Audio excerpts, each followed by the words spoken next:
Welcome back, folks. You know, I've had the honor of playing the music of Bob Wills and with the Texas Playboys for a long time now. It's so cool to carry on his musical legacy of Western swinging and share it with new generations. So, in my book, if there's such a thing as the Texas music legend, it's definitely Bob Wills.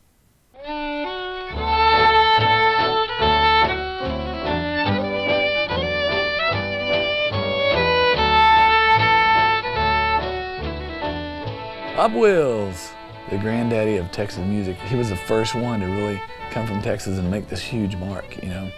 Bob Wills and the Texas Playboys. There would be no rock and roll if it weren't for Bob Wills and the Texas Playboys. I stand by that statement all day long. Bob Wills, created a new style of music in Western swing.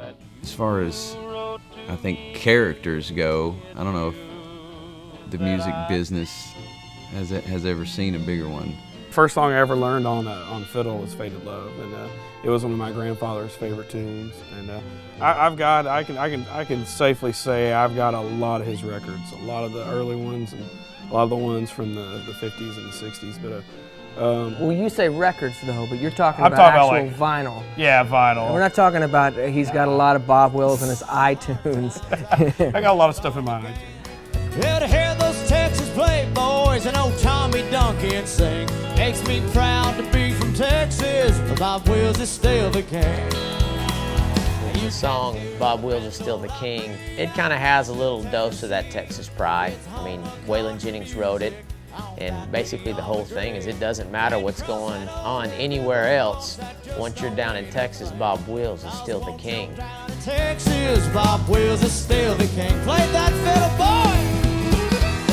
Here in Texas, Bob Wills, you can't underestimate the influence and the influence on every Texas musician that Bob Wills has had, both in his music, his style, his dress, his attitude, and Bob Wills is still the king. There's no doubt about that. Ask Willie, he'll tell you.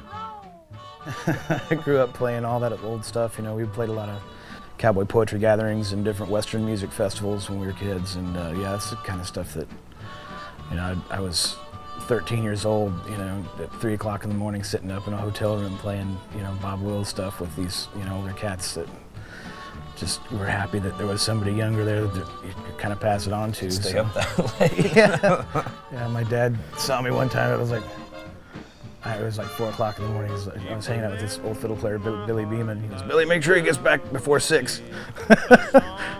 I would say Bob Wills, being from Oklahoma, ends up becoming a huge influence. And it's funny when you tell Texans, you know, what do you know about Bob? He spent a lot of time up in Tulsa. And he was a representation of Texas and Oklahoma, and of course he took it over to the West Coast.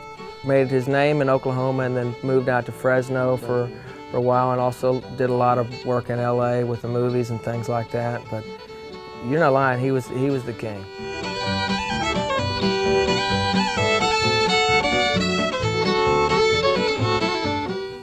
I would really like to step back and really think about how much Bob has infiltrated all of the Okie music and all the guys that influenced me, Randy Crouch, Bob Childers, and on down, because the Okie scene just had that weird vibe somewhere between the Western swing, folk, and bluesy rock and roll.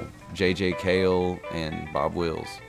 You know, I think Bob Wills was one of the first Texans. I think that's when Texas music really became of its own, you know, when he came out and really started that whole country jazz thing that he was doing, and you know, and it just took over the country. You know, it spread Texas, Oklahoma, and it just blew up. It was just huge. Playing shows in every little town in Texas, and dance halls, and honky-tonks, and concerts.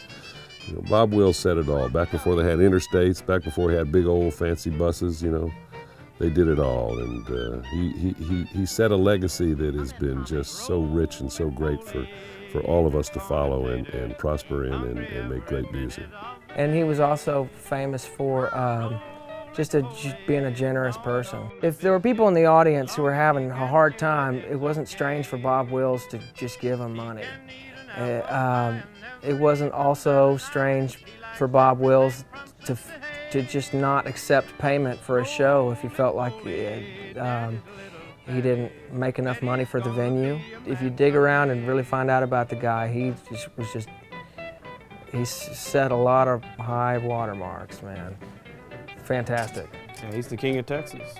Yep, Bob Wills is still the king. Well, keep it right here, and when we get back, we'll continue our little tribute to the Texas Playboys with some band called Asleep at the Wheel and some guy named Ray Benson, all coming up after this.